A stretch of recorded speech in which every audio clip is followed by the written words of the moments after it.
Este relato aconteceu com o meu avô. Ele se chamava João. Bem, vamos ao relato. Quando João era pequeno, ele sempre andava doente. Pegou uma tuberculose e tinha crises diversas. Então, passou a ter que usar pratos e talheres separados para não ter que contaminar alguém. E dormia no quartinho velho onde a sua mãe guardava trambiqueiras. O garoto mexia nas velharias e fuçava tudo. E nunca eram coisas que prestavam. E ele sempre achava revistas velhas, chapéus, bugigangas e nada que fosse interessante. E foi quando ele mexia embaixo da cama que encontrou um livro empanado. Tirou o pano do livro e fazia questão de saber que livro era aquele. Então, ele viu uma frase e um nome escrito em dourado meio apagado: São Cipriano, o bruxo capa preta. Logo percebeu que era o livro que todos falavam e tanto o temiam. O livro dos bruxos e dos feiticeiros. O livro tinha vários feitiços abomináveis, magias de conjuração, nas quais se sacrificavam gatos, sapos e até cachorros de estimação da família. Bem, o João achava divertido ler aquelas coisas demoníacas. Para ele, era como se fosse um livro de terror, nada mais. Na hora que ele abriu a página da oração milagrosa da capa preta, caiu do livro um pedaço de papel velho e rasgado. E nele estava escrito o nome de todas as pessoas da família, inclusive o dele. Ele viu até o nome dos avós, e na frente de cada um tinha um ok. Os oks eram para marcar os parentes que haviam morrido. Ele ficou desesperado e veio logo à conclusão que a sua própria mãe tinha feito um pacto. E para adiar o pagamento ao diabo, ela entregava um parente de sangue no seu lugar toda vez que ele vinha buscá-la. Olhou a lista novamente e quase caiu para trás, quando viu que era o próximo, e talvez, muito provavelmente, fosse essa a razão dele estar doente. O garoto não pensou duas vezes, então fez a oração da cabra preta milagrosa e vendeu a sua alma. Fazia tudo conforme o livro ensinava. Acendeu uma vela em homenagem a Lúcifer e com um punhal cortou o polegar e deixou pingar uma gota de sangue sobre a chama. Em seguida colocou o punhal sobre a mesa, negou o Espírito Santo 3 vezes e fez oração. Notou que no final da oração dizia-se o seguinte: a luta vencerei com os poderes da cabra preta. Inimigo, com 2 eu te vejo, e com 3 eu te prendo com Caifás, Satanás e Farrabás. Lembrou que a sua mãe sempre falava isso quando não ia com a cara de alguém. Com 2 eu te vejo, com 3 eu te prendo, em nome do Pai, do Filho e do Espírito Santo. Era só a forma disfarçada de rezar a oração da cabra preta. Pois se a sua mãe ou a sua avó fazia isso, com certeza estaria fazendo alguma espécie de feitiço.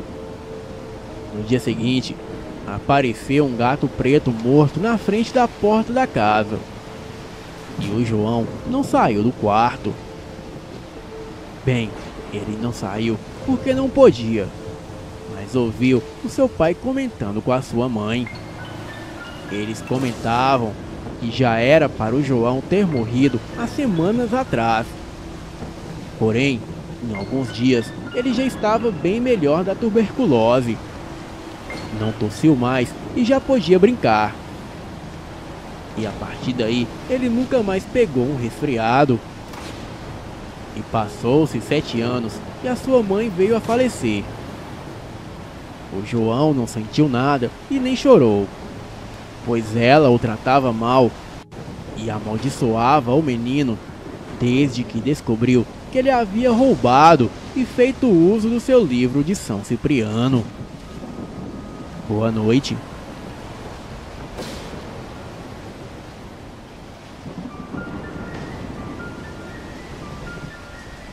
Este relato que eu vou contar aconteceu comigo há muito tempo atrás. O ano era 1969.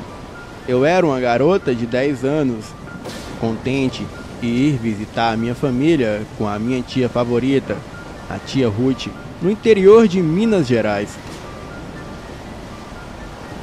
Era a minha primeira viagem para longe de casa e só de pensar de estar em um avião já me deixava toda empolgada. Nessa viagem, nós íamos para visitar muitos parentes e eu mal podia esperar. A viagem de avião foi ótima e eu fiquei com o assento da janela. Nós pousamos e fomos recebidos pelos meus tios, tias e primos. Nós íamos ficar na casa da minha tia Lúcia, que morava no campo. E eu me lembro de pensar como tudo era lindo da janela do carro.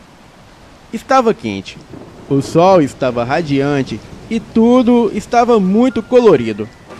Muitas árvores e muitas flores. O ar era fresco e as pessoas na rua estavam sorrindo e eu estava feliz. E depois de cerca de 1h30 no carro, chegamos na casa da minha tia Lúcia. O carro parou e eu fiquei um pouco confusa. Fiquei confusa porque eu não estava vendo casa nenhuma. Nós saímos do carro e a minha tia Ruth estava segurando a minha mão e nós começamos a andar. Então ela parou e eu vi onde estava a casa. Eu senti aquele medo e uma certa apreensão tomar conta de mim. Cada célula do meu corpo começou a reagir e parecia querer sair dali, e a voz dentro da minha cabeça só ficava repetindo: ai meu Deus, por favor não. Não sei como, mas eu sentia que alguma coisa maléfica ficava espreitando por aquele lugar. A casa da minha tia Lúcia ficava em um desnível no chão. Ela literalmente ficava dentro de um buraco. Você tinha que descer uma escada para chegar nela. A parte da frente e dos lados era uma encosta, enquanto que a parte de trás tinha um pequeno quintal. E logo após o quintal havia uma floresta escura, mesmo sob a luz do dia. O quintal da casa não estava cercado pelas paredes da encosta. Estava cercado por aquela floresta escura. Era algo bem diferente do que eu esperava. Eu achava que ia ver uma casa numa colina com um sol no fundo, ou uma casa perto de um riacho com uma cachoeira por perto, ou do lado de um pasto cheio de vacas e cavalos. Eu não estava preparada para o que eu tinha visto. E eu sentia o meu coração apertar quando a minha tia Ruth começou a andar na direção da casa e me puxar para ir junto dela.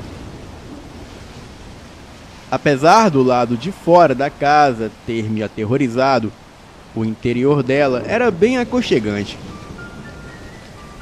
E enquanto a minha tia Ruth se instalava e botava a conversa em dia com o resto da família, eu fiz amizade com meu primo Fernando.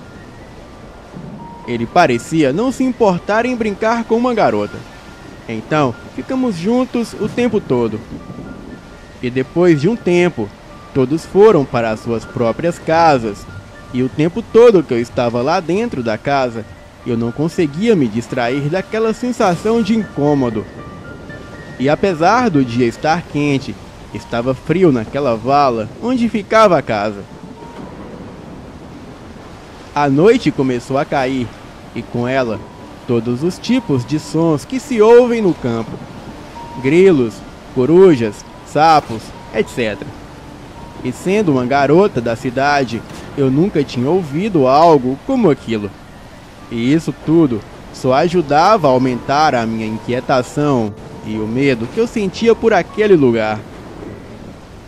Eu sentia como se alguma coisa se aproximasse, enquanto a escuridão nos envolvia aos poucos.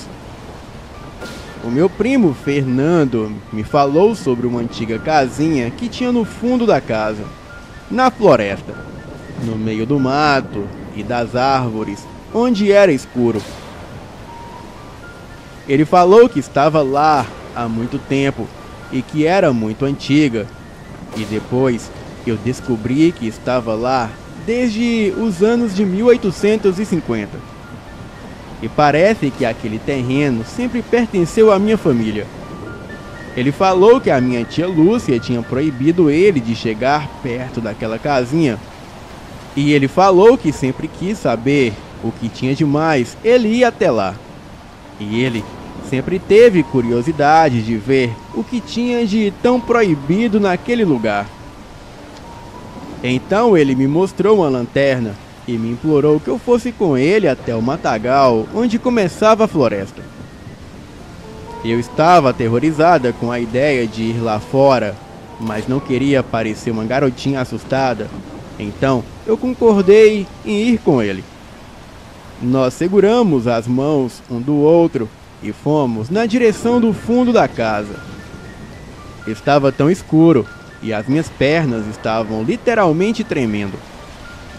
Nós andamos bastante e então o Fernando iluminou a floresta à nossa direita com a lanterna e falou que a casinha estava perto. Eu mal conseguia ver ela. Era um bloco cinza de cimento com uma abertura na frente.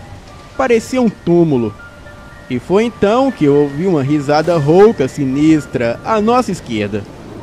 O Fernando iluminou a área de onde o som veio, e lá estava a coisa mais grotesca e horrenda que eu já tinha visto na minha vida. Era um ser mediano e tinha menos de 2 metros. Tinha uma pele marrom esverdeada, parecendo estar meio ressecada, com grandes olhos vermelhos, uma boca enorme com caninos feitos de um cachorro, e tinha 2 montes na cabeça, que lembrava chifres, mas estava mais para 2 galos enormes, como se ele tivesse batido a cabeça. Ele ficou ali parado com a mão esquerda, agarrado uma árvore, enquanto a mão direita nos chamava para chegar mais perto. Então, ele pulou para a escuridão e sumiu rindo. Eu estava em estado de choque e não conseguia me mover. E então, nós ouvimos outra risada igual, vindo de uma outra direção. Então, vimos outra criatura igual àquela na porta da casinha, também fazendo movimentos com as mãos para que chegássemos mais perto, enquanto soltava aquela risada debochada. O Fernando soltou um grito, apertou firme a minha mão e saiu correndo, me puxando junto pelo caminho de onde viemos. Então eu comecei a gritar também, o mais alto que eu podia. A minha tia Lúcia nos encontrou na metade do caminho, segurando uma lâmpada de querosene. Ela gritou para nós irmos para dentro da casa e não dar um pio. E nós quase quebramos a porta enquanto estávamos entrando em casa. Eu estava chorando histericamente, enquanto o Fernando não parava de gritar. A tia Lúcia entrou um pouco depois de nós e nos deu uma bronca por termos ido lá fora. Enquanto isso, a Ruth fechava nervosamente as janelas e as cortinas. Então, a tia Lúcia pegou um frasco com água benta e começou a jogar pela casa. Ela falou para nós ficarmos sentados na sala e quietos, que tudo ficaria bem. Essa noite foi a mais longa e aterrorizante da minha vida toda. E por toda a noite Nós ouvimos aquela gargalhada rouca e sinistra vindo do lado de fora da casa de todos os lados. As janelas eram arranhadas e havia batidas na porta da frente constantemente. As minhas tias rezaram a noite toda. E na manhã seguinte, a minha tia Ruth me levou para a casa de outro parente. E foi lá que nós ficamos as 2 semanas seguintes. Eu nunca mais voltei para a casa da tia Lúcia. E ninguém nunca me explicou nada sobre o que aconteceu. Agora, eu já sou uma mulher crescida. E alguns anos atrás, algumas histórias apareceram na mídia sobre uma criatura que estava ligada à morte de alguns animais e amanheciam completamente sem sangue nenhum no corpo e com furos no pescoço. E eles deram o nome dessa criatura de chupa-cabras. O meu sangue gelou quando eu vi um desenho da criatura. A minha memória me levou de volta àquela noite na casa da minha tia Lúcia, onde vi aquela criatura estranha. Eu sei o que vi. E as semelhanças não eram coincidências. Será que naquela noite eu tinha visto chupa-cabras? Acredito que nunca saberemos a resposta. Boa noite.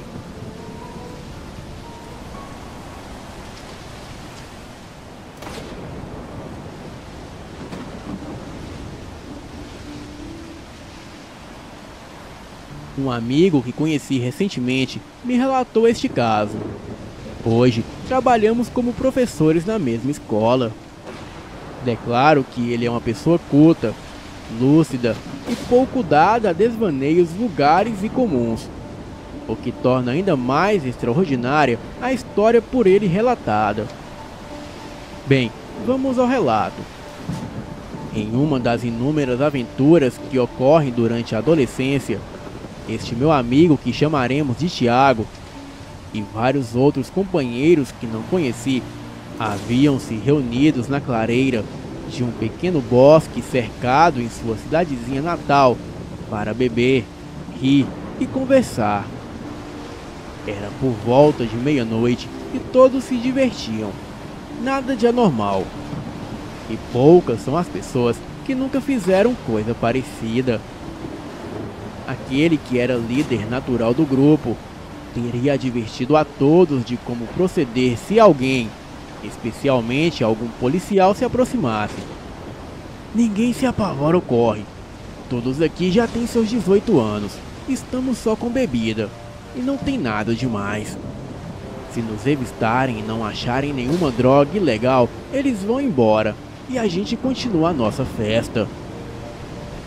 Menciono este fato porque este líder sensato foi o primeiro a correr quando os sons começaram e o primeiro a ver a coisa. Após isso, todos ficaram algum tempo conversando e rindo de forma tranquila, até que ouviram alguns ruídos estranhos na mata ao nosso redor. De início, pensaram que poderia ser a polícia fazendo alguma ronda ou algum curioso que ouviu os sons do pessoal naquele local. Mas, no entanto, não era nada disso. Então, aqueles sons na mata foram se aproximando e, de repente, pairou um silêncio pesado, quase sólido. E, em seguida, tudo o que se ouviu foram passos pesados e rápidos se aproximando, parecendo ser de algum quadrúpede, que fazia o chão tremer. E aqueles que olhavam na direção daquilo que se aproximava disparavam em pânico. E quando Tiago olhou, o que ele viu o encheu de terror. E eu me lembro dele se arrepiar todinho ao me contar. Acompanhado dos sons e vibração dos passos, aquilo era como de um enorme touro. Ele via galhos das árvores e arbustos quebrando e dando passagem a um enorme animal. Também graveto sendo esmagado pelos seus cascos e mais nada. Ali havia apenas os sinais da passagem de algo se aproximando veloz. Mas por incrível que pareça, não havia nenhuma criatura visível. Era como se a besta que os perseguia, apesar de sólida e tangível, não pudesse ser vislumbrada por olhos humanos. Enxergava-se através dela as plantas que ela quebrava e deformava, e ouvia-se a sua corrida veloz cada vez mais próxima. E isso era tudo. E não havia nada sólido para ser visto. Todos alcançaram a cerca de arame e a saltaram de qualquer jeito. E muitos conseguindo cortes feios, feitos nas farpas da cerca. E outros esfolados e com contusões bem sérias. A coisa os perseguiu até ali. Mas quando o último pulou a cerca, os sons cessaram e ficou tudo silencioso, como se não houvesse nenhuma criatura viva naquele bosque. Todos comentaram apavorados o fenômeno, e o que cada um disse que vira fechava perfeitamente com os outros relatos, o que exclui a hipótese de efeito do álcool ou alucinação. Bem, o que teria sido aquilo? Alguém teria perguntado, mas até hoje a pergunta permanece sem resposta, e aquele fato se tornou um grande mistério do sobrenatural. Boa noite. Olá, Rafael, boa noite. Pela minha função, integridade e motivos de represálias, eu não posso falar o meu nome verdadeiro, mas podem me chamar de Bruce Dickinson. Alguns vão conhecer e outros não. Eu sou um ex-sargento aposentado do CMA, o Comando Militar da Amazônia, que é um dos comandos militares do Brasil com sede na cidade de Manaus. É o comando da área que compreende os estados do Acre, Amazonas, Rondônia e Roraima, e também envolve a 12ª Região Militar. Eu tenho 81 anos e por isso eu estou escrevendo por carta. Bem, desculpe a minha caligrafia, pois eu não tenho tanto entendimento em tecnologias como computadores e celulares. A tecnologia do meu tempo era bem diferente da atual. Bem, atualmente eu moro em um sítio na cidade de Ravenna, em Minas Gerais, e mesmo a cidade sendo muito próximo a Belo Horizonte, aqui é interior brabo. Não pega nenhuma operadora de celular e muito menos tem internet. Mas sempre que eu vou na casa do meu neto, em Belo Horizonte, ele me mostra os seus vídeos, pois eu me identifico muito com algumas histórias. Digo isso pelas histórias que eu vivi e que não são mentiras. Bem, eu vi em alguns comentários nos seus vídeos pessoas julgando as histórias e dizendo ser invenção. Mas uma coisa eu digo a essas pessoas: se você não nasceu no Amazonas e não conhece a selva, o seu único direito é de ficar calado. Bem, desculpe o meu jeito rude, mas como ex-militar, eu tenho essa personalidade. A selva amazônica é um lugar onde o filho chora e o pai não vê. Porque até mesmo jornalistas que se arriscam em fazer reportagens sobre as coisas que acontecem por lá, eles desaparecem sem deixar rastros, e por isso é raro a mídia divulgar as coisas. Eu estive assistindo seus últimos relatos e me lembrei de algo parecido que ocorreu comigo em uma operação do CMA na selva amazônica, por volta dos meus 35 anos. E tudo o que contarei aqui está documentado e grande parte da história está disponível na internet. Mas apenas o testemunho de alguns militares da época, inclusive o meu, e esse fato marcante ocorreu no ano de 1977. Em novembro daquele ano, eu estava de férias, então aproveitei para curtir com a minha família. A minha esposa Elisa, a minha filha Sara, com 5 anos na época, e eu. Pegamos um voo de Manaus até Belém, no Pará, e lá ficamos na casa do meu irmão que se chama Chimba. E naquele final de semana, iríamos até a praia do Cururu, que fica em Santarém, no Pará. Naquela época, a praia do Cururu era conhecida como a praia mais bela do Brasil. E lógico, eu fiquei muito curioso em conhecê-la. Mas para irmos de Belém até Santarém, onde ficava a praia, tínhamos que pegar a Transamazônica, e seriam quase 24 horas para chegar. E o trajeto ainda incluía balsa para atravessar o rio. Então eu desisti, pois eu conheço a Transamazônica e andar por ali naquela época era para poucos. Nessa situação, me contentei em conhecer apenas a Praia do Farol, que fica aqui mesmo em Belém. Foi tudo muito tranquilo. O meu irmão morava a 20 minutos da praia e na maioria das vezes ele não podia ir devido ao trabalho.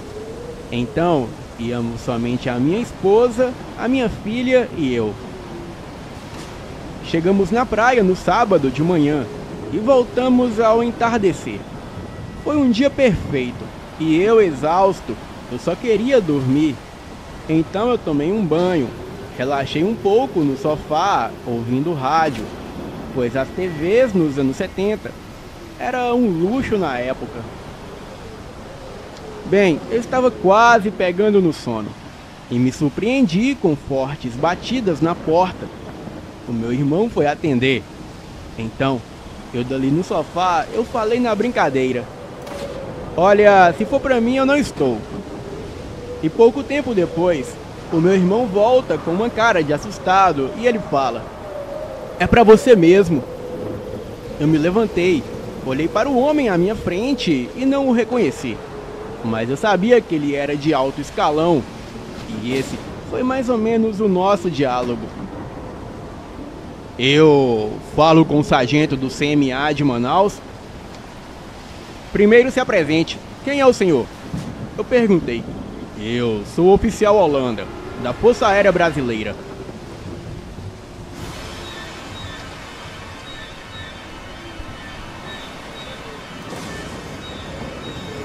"E preciso que venha comigo para uma operação extraoficial." "Está louco, homem? Sabe com quem está falando?" "Eu sei exatamente com quem estou falando. Estamos sendo atacados pelo espaço aéreo e não sabemos do que se trata. Mas precisamos de uma equipe em terra e você é o mais qualificado. Você pode vir comigo ou recusar e ser preso junto com a sua família por violar o seu dever constitucional de defender a pátria." Eu percebi que lá fora estavam outros oficiais. Então, para não pôr a minha família em risco, até porque o Brasil vivia a ditadura militar, eu decidi ir com o oficial Holanda. Entramos no carro e partimos para a base militar, onde me seria explicado tudo o que estava ocorrendo. E assim que cheguei, havia uma equipe da Força Aérea e uma das comandantes da operação pediu que eu sentasse e começou a dizer: "A Força Aérea Brasileira desenvolveu na Amazônia uma operação sigilosa ligada a OVNIs, e pelos incríveis resultados alcançados, a denominamos de Operação Prato. Talvez essa operação seja um dos mais extraordinários feitos mundiais na área da investigação ufológica, e solicitamos a sua presença na ativa." "Estamos sob ataque?" Perguntei. "Acho que sim." Ela respondeu. "Algumas pessoas passaram a afirmar que tinham sido atacadas pelas luzes e todas foram levadas para hospitais, onde constatou-se queimaduras de 2º grau. E estes ataques passaram a ser chamados pelos moradores de chupa-chupa."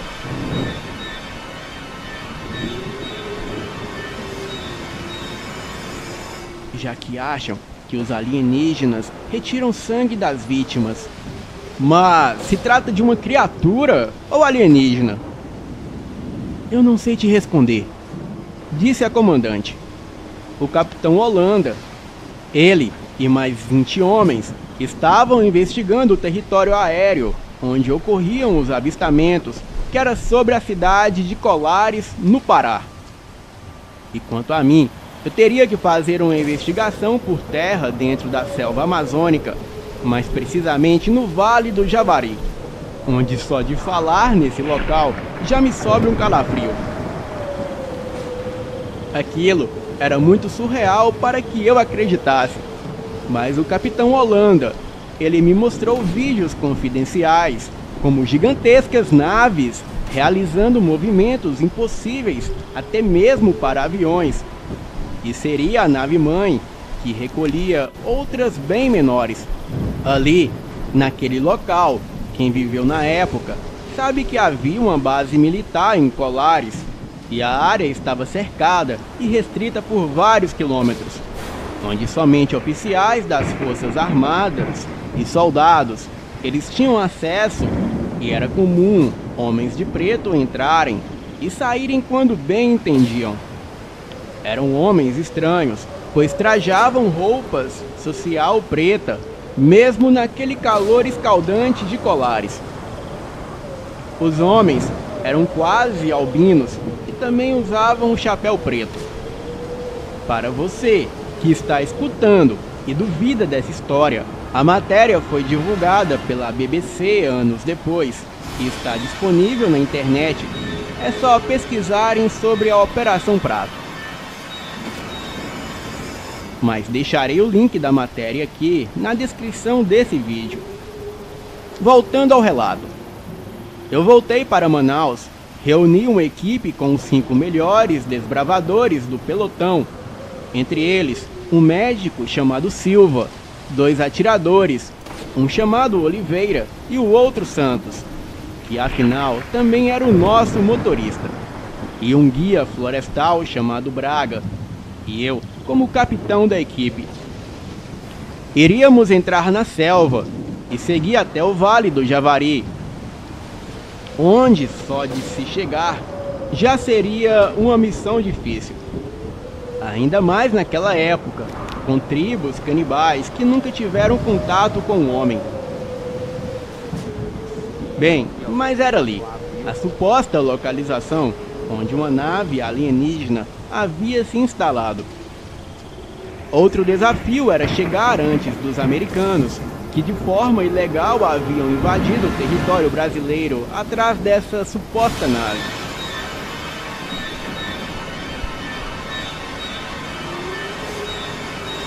Pois desde o acidente com o OVNI em Roswell, em 1947, no Novo México, que os americanos passaram a criar bases para tratar de assuntos como esses, e até mesmo a famosa Área 51. O nosso guia florestal, o Sr. Braga, ele era um homem mais velho do que eu, então eu me dou ao respeito de chamá-lo de senhor, mesmo sendo seu superior. Braga, apesar de ter nascido em família indígena, ele serviu por muitos anos à CMA e realizou várias missões de risco naquelas matas. Vou resumir. Imaginem uma família em uma casa, marido, esposa, filhos, cachorro e uma faxineira. Quem sabe todos os segredos? Sim, é a faxineira. Ela tem acesso a todos os lugares da casa, limpa toda a bagunça feita pela família, e na sujeira é onde os segredos se revelam. Em outras palavras, a faxineira sabe todos os segredos da família, e o Sr. Braga era a nossa faxineira. Entramos no caminhão do exército e partimos pela Transamazônica. Pegamos uma trilha por dentro da selva até chegar em um ponto de apoio onde faríamos a travessia do rio a barco, e o resto do percurso do caminho seguiríamos a pé mata adentro. E durante o caminho pela trilha, o Sr. Braga, ele me disse que era muito provável que nos deparássemos com algo bem pior do que um OVNI, pois ele já havia estado em outra missão há 5 anos com outro pelotão, ali mesmo no Vale do Javari.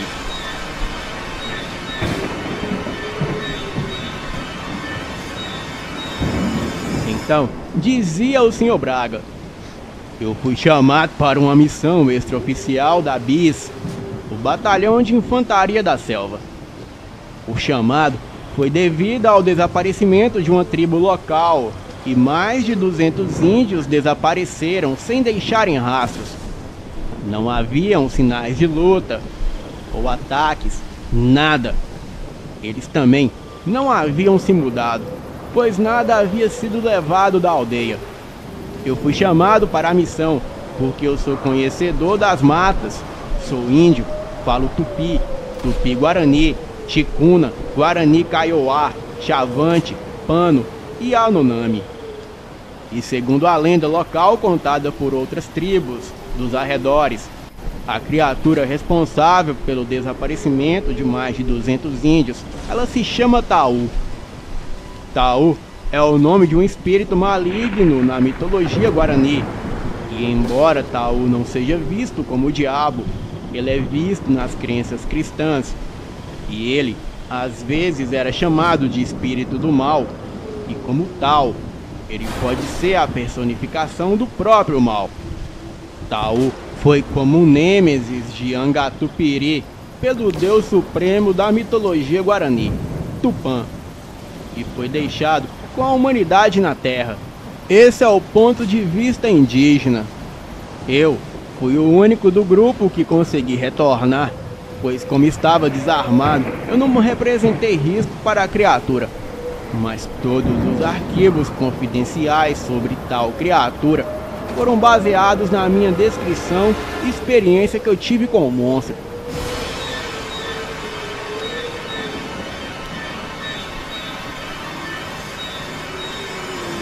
Taú, o malvado, ele fora o responsável pela maioria das mortes dos índios.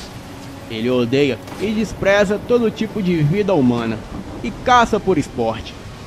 A sua origem é desconhecida e a própria Bis queria destruí-lo, mas só conseguiram causar grandes danos físicos.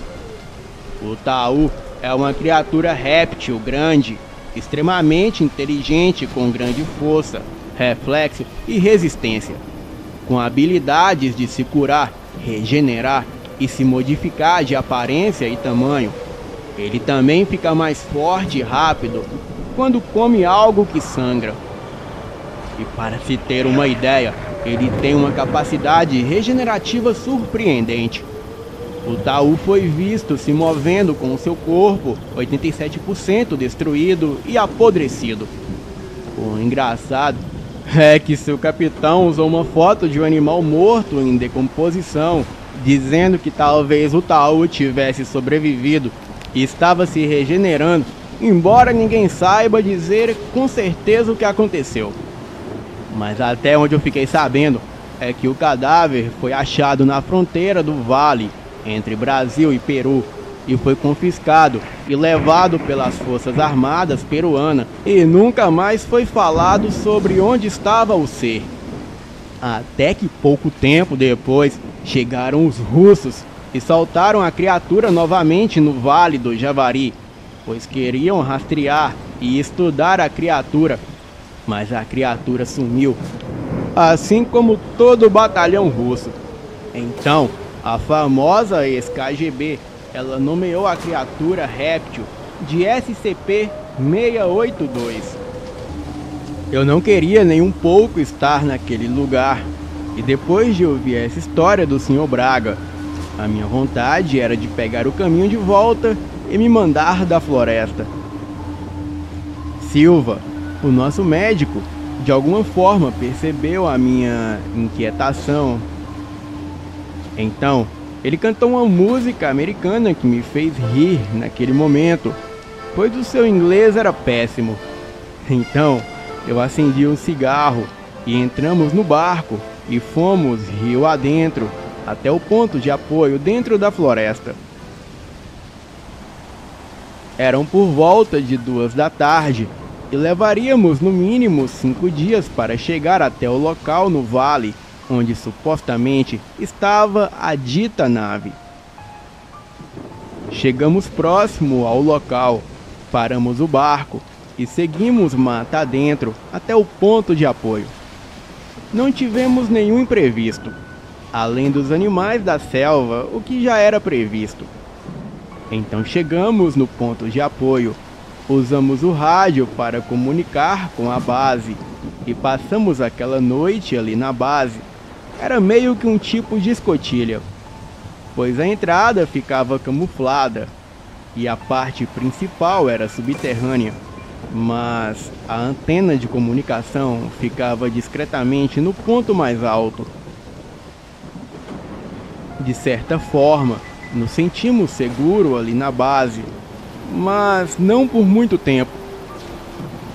Acredito que por volta das 23 horas, todos já estavam deitados em seus sacos de dormir e começamos a escutar um barulho como se fosse de uma turbina, o que era impossível ali no meio da selva fechada e quase que totalmente isolada.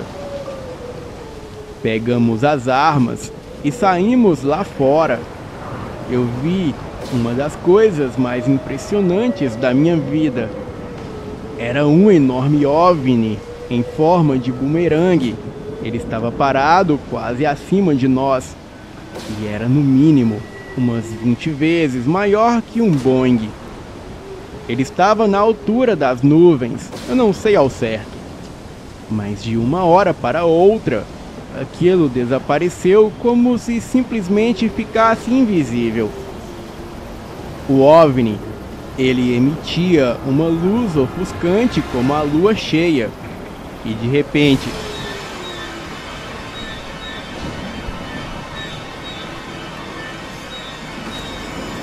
tudo ficou escuro novamente. O silêncio na mata era fora do normal, pois nem os animais noturnos era possível ouvir mais. Eu lembro do soldado Santos dizer que iria embora assim que o sol nascesse. E por nada nesse mundo ele continuaria com a missão. Então, tudo que me lembro daquela noite foi de um zumbido, quando parece que uma bomba estoura do seu lado e danifica o seu tímpano. Isso, seguido de uma luz como de um flash de uma câmera. E a luz e o zumbido eram contínuos. Então, eu senti uma forte dor de cabeça e ânsia de vômito, até que desmaiei.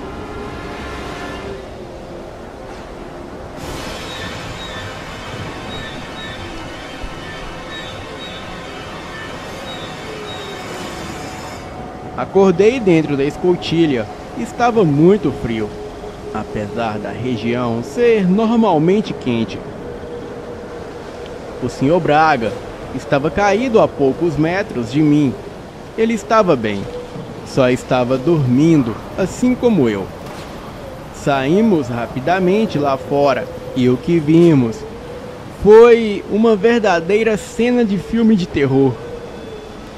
O nosso médico, o Silva, os atiradores Oliveira e Santos, eles estavam pendurados em uma árvore e os seus corpos estavam esfolados e só foi possível reconhecê-los por causa das roupas no chão, que apesar de estarem em trapos, ainda tinha a identificação de cada um escrita no uniforme e também as armas de cada um que estava no chão e várias cápsulas de balas.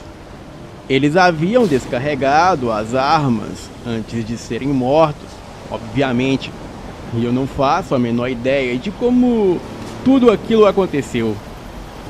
Talvez eles tenham nos levado para dentro da escotilha assim que o Sr. Braga e eu desmaiamos, e em seguida eles saíram lá fora para confrontar com algo desconhecido. O que quer que tenha feito aquilo com os meus amigos, com certeza não era algo desse mundo. Não sabíamos o que fazer, o medo nos dominava e mesmo armados, nos sentíamos inúteis. Não podíamos pedir reforços pelo rádio, pois além de ser uma operação extraoficial, o resgate levaria mais tempo do que nós irmos embora dali. E também, informar que abandonaríamos a missão estava fora de cogitação, O Sr. Braga, ele sugeriu que fôssemos até uma aldeia que não ficava muito longe dali. A aldeia do povo Banauá ficava a cerca de 3 quilômetros. Então, como era por volta das 7 da manhã, partimos rapidamente.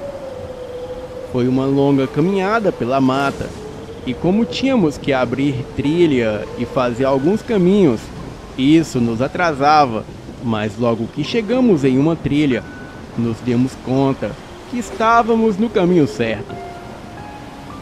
E cerca de menos de 1 quilômetro da tribo, fomos abordados e rendidos por 5 índios dessa tribo.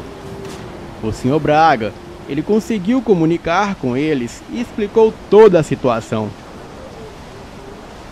Eles recolheram as nossas armas e nos levaram para a aldeia. E ali viviam cerca de 100 índios. A maioria eram jovens e mulheres. E o interessante desse povo é que as mulheres também são guerreiras, conhecidas como as Amazonas, nome que faz referência à selva. O povo Banauá já sabiam das luzes que apareciam no céu, mas insistiam em dizer que era o espírito maligno chamado Taú, aquele que foi expulso do céu por Tupã. Bem, eu não tinha tempo para bobagem, mas me sentia mais seguro ali do que sozinho na mata. Naquela época, os índios eram muito inocentes, acreditavam em tudo. Eu pedi a eles as nossas armas e disse que não usaríamos contra eles. E sem questionar, eles nos entregaram as armas. Porém, jamais faríamos nada de ruim àquele povo, até porque tínhamos o mesmo inimigo em comum. Os índios contavam que mais de 50 pessoas da sua tribo foram mortos pelo espírito mau que veio do céu e agora habitava a floresta. Mas alguns guerreiros iriam em busca de ajuda em uma outra tribo que ficava a cerca de 10 quilômetros dali. Disseram que eram inimigos no passado, mas depois dos primeiros ataques, eles se uniram para enfrentar o Taú. 3 índios fortes partiriam pela manhã até essa tribo e nós deveríamos os acompanhar. Então, passamos aquele dia ali. Comemos alguns peixes com um tempero exótico e tomamos um tipo de bebida feito com frutas e ervas. O gosto era muito parecido com o suco de babosa da Forever, que eu tomo atualmente. E durante a noite, comemos tapioca recheada com peixe e assada na fogueira, e também mandioca cozida. Estávamos à beira da fogueira, enquanto os índios dançavam e faziam um ritual de proteção, eu não sei dizer. Mas eu só sei que ouvimos muitos relatos sobre essa criatura que daria para escrever um livro. Mais tarde, pegamos no sono e por volta das 5 da manhã, acordamos para seguir caminhada em busca de reforços nessa outra tal tribo. Fiquei curioso de irmos apenas em 5 pessoas, já que havia outros guerreiros lá na aldeia, mas não questionei, até porque era difícil comunicar com eles. Era o Sr. Braga que traduzia tudo o que eu falava a eles e vice-versa. Foi uma longa caminhada pela mata. Pegávamos trilhas secretas e sempre que ouvíamos um barulho estranho nos escondíamos e ficávamos observando. Mas na maioria das vezes era algum animal e nas outras vezes não era nada. E quase no final da tarde chegamos na tal aldeia. Os 3 índios ficaram surpresos de não terem sido recebidos antes de chegarem ao local. Então, já chegamos invadindo a aldeia. E o que vimos foi uma cena lamentável. Eram jovens, mulheres, crianças e idosos indígenas. Eles estavam todos mortos e esfolados. Eu não sei ao certo, mas eram cerca de 50 índios. E parecia que todos foram mortos há apenas um dia, no mesmo dia que os meus companheiros. Naquele momento, eu só queria voltar para a aldeia dos Banauá, mas sabia que não chegaria lá antes do sol se pôr. Em outras palavras, se ficássemos, seríamos mortos, e nossa melhor chance era arriscar de voltar pela noite mesmo. Os predadores da selva não seriam problema, pois estávamos armados. O problema seria o predador que estava aniquilando os índios. Pegamos o caminho de volta sem perder tempo, pois os 3 índios que estavam conosco, eles temiam que a criatura atacasse a tribo deles.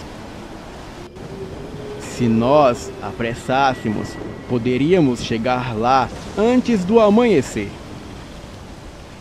Andamos por hora pela mata escura e tenebrosa, eu não sei ao certo, mas acredito que por volta das 3 da madrugada, um urro estrondoso ecoou por toda a selva e em seguida, algo grande passou por nós muito rápido por cima das árvores.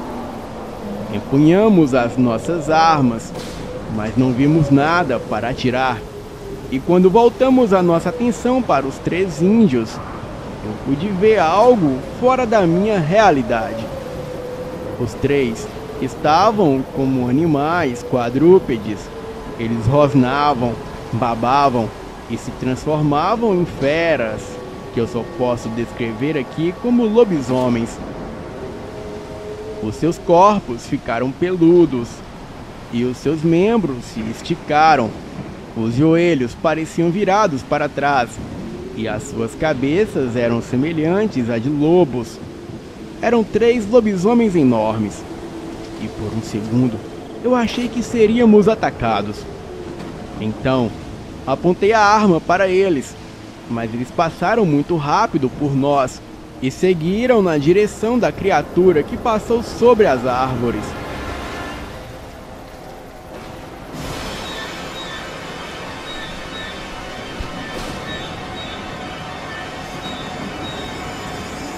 O Sr. Braga e eu nos apressamos em direção à aldeia, e eu creio que chegamos depois de 1 hora. Mas o que vimos ali foi um cenário horripilante. Vários índios mortos e outros atacavam a criatura que eles chamavam de Taú. Atacavam com fogo, flecha e lança, e a maioria estavam mortos, enquanto a mesma criatura travava uma luta mortal com aqueles 3 lobisomens. O que posso dizer é que a criatura deveria ter em torno de 2 metros. Tinha a pele asquerosa e dentes e garras enormes, e usava um colar de dentes humanos no pescoço. A criatura levava vantagem sobre os 3 lobisomens, e apesar das feras serem rápidas, o alien os pegava e os arremessavam longe. Então, em uma oportunidade única, eu dei um tiro certeiro com a minha Magnum bem no meio da cabeça da coisa. Aquilo parou por um tempo, cambaleou e caiu em seguida. Os 3 lobisomens, mesmo feridos, eles aproveitaram e desmembraram a coisa, dando um fim definitivo naquilo. O povo Banauá, eles comemoraram o fim do pesadelo e, em troca, eles nos escoltaram na manhã seguinte, em segurança, até onde estava o nosso barco, e assim pudemos voltar em segurança até a trilha onde estava o caminhão. Seguimos pela Transamazônica até a cidade mais próxima. E de lá, entramos em contato com o meu superior e retornamos para Manaus e relatamos tudo. A ordem era clara. Não podíamos revelar nada do ocorrido. O Sr. Braga, Ele saiu em outra missão com outro grupo, mas dessa vez ele não retornou.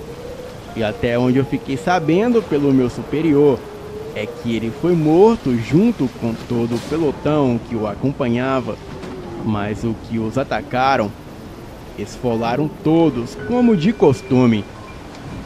O capitão da Força Aérea de Manaus, Holanda, ele me revelou muitas coisas sigilosas que pediu que eu nunca as revelasse. Mas em 1997, eu consegui convencer o capitão Holanda a conceder uma entrevista à BBC. E naquele ano, a mídia estava interessada em casos de OVNIs, pois em 1997 foi o ano que começaram os avistamentos do chupa-cabra. Então, a minha entrevista ficou adiada para um mês depois.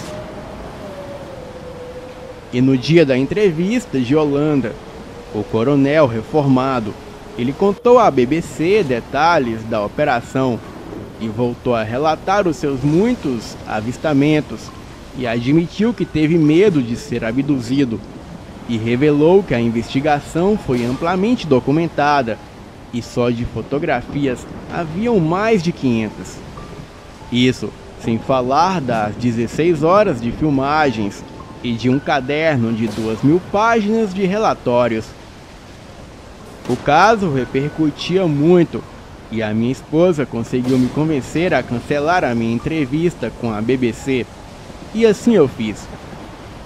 Porém, 2 meses depois de conceder a bombástica entrevista, o coronel Holanda ele tirou a própria vida, enforcando-se no quarto de casa com a corda do roupão. Houve quem especulasse que ele teria sido morto por revelar informações sigilosas e colocar a segurança nacional em risco. Bem, agradeço a minha esposa, pois se não fosse ela, o próximo a ser morto com certeza seria eu. Eu acredito que Holanda jamais faria isso, pois mesmo velho, as minhas pesquisas não param. E eu sei que outras 2 pessoas que tiveram o mesmo fim que Holanda, eles foram mortos pelo mesmo motivo de querer revelar informações sigilosas. E muitos vão se identificar com esses nomes: Chester Bennington do Linkin Park e Chris Cornell do Audioslave. Bem, eu não posso falar além disso, pois estaria colocando a segurança do narrador desse vídeo em risco. Então, investiguem por conta própria. Boa noite.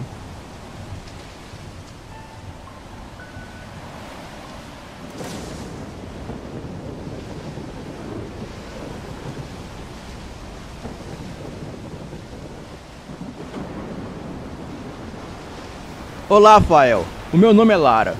Com os meus 20 anos, eu aluguei uma casa pequena perto da minha faculdade, aqui no interior de São Paulo. Então eu trabalhava de manhã e estudava à noite.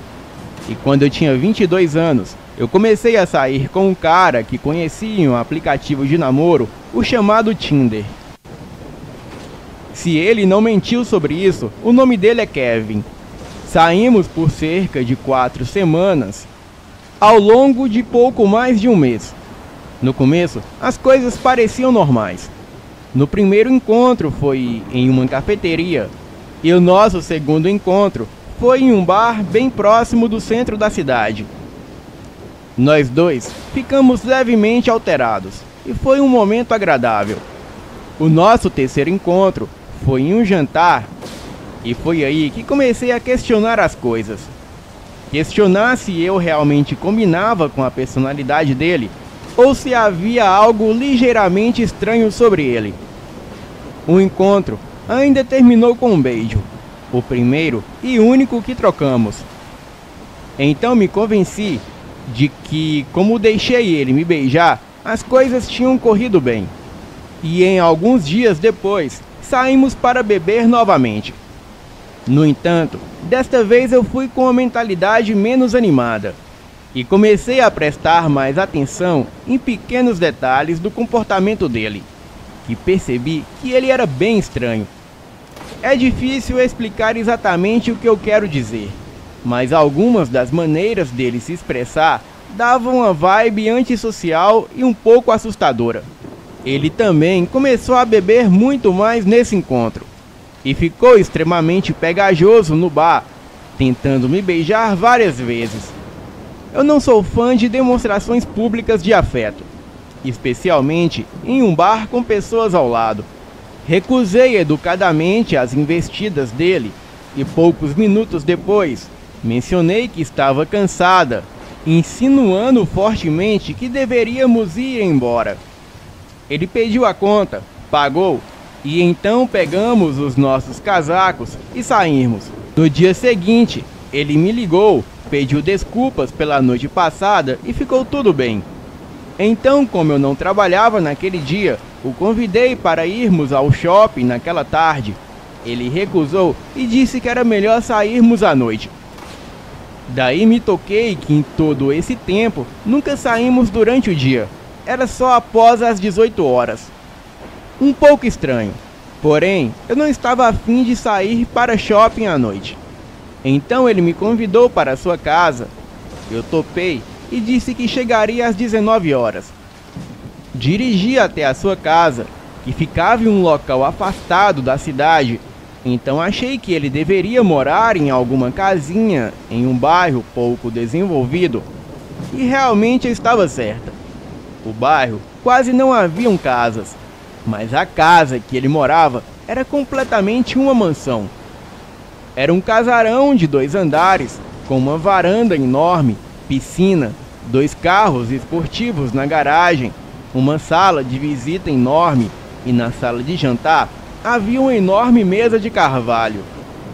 Achei estranho quando perguntei quantas pessoas moravam na casa e ele disse que era somente ele e os empregados, que moravam na casa aos fundos. Me interessei por ele e ali já foi de 0 a 1000. Eu também morava sozinha, mas mal dava conta de pagar as minhas dívidas. E se eu me casasse com um cara daquele, eu estava realizada. Naturalmente, ele era muito lindo, mas o seu problema era ser pegajoso, usar roupas sociais ou esportivas e falar muito bem. E de 10 palavras que ele falava, eu mal entendia 2. A mansão era meio mórbida, então perguntei por que ele morava tão afastado da cidade. E ele disse que não curtia muito barulho, então ele prefere assim, longe dos vizinhos. Bebemos bastante e novamente ele tentou me beijar. E como eu já assisti muita novela mexicana do SBT, eu sabia que as mulheres fáceis são sempre descartadas. Então, não deixei que ele me beijasse não. Disse que eu tinha que trabalhar no dia seguinte e fui embora. Mas o convidei para ir na minha casa no dia seguinte. E novamente, ele marcou para ir após as 18 horas. Bem, para mim era tranquilo, pois era esse o horário que eu chegava do trabalho. E no dia seguinte, às 19 horas, lá estava ele. A campainha tocou e era ele. Eu abri a porta e o infeliz não entrou. Ele ficou parado na porta como uma estátua. E eu perguntei: qual o seu problema? Por que não entra? E ele respondeu: você não me convidou para entrar. Vamos, Kevin, pode entrar, sinta-se em casa. E só assim ele entrou. Eu só havia tomado um copo de vinho, porque o infeliz só tomava vinho ou outras bebidas como bourbon. Eu não tenho dinheiro para isso. Achei que fosse mania de gente rica mesmo, mas ele passou dos limites na bebida e daí tentou me beijar. Eu não deixei. Então falei que estava na hora dele ir, mas não podia o deixar dirigir naquele estado. Então o levei até a sua casa, que fica mais ou menos 1h30 da minha casa.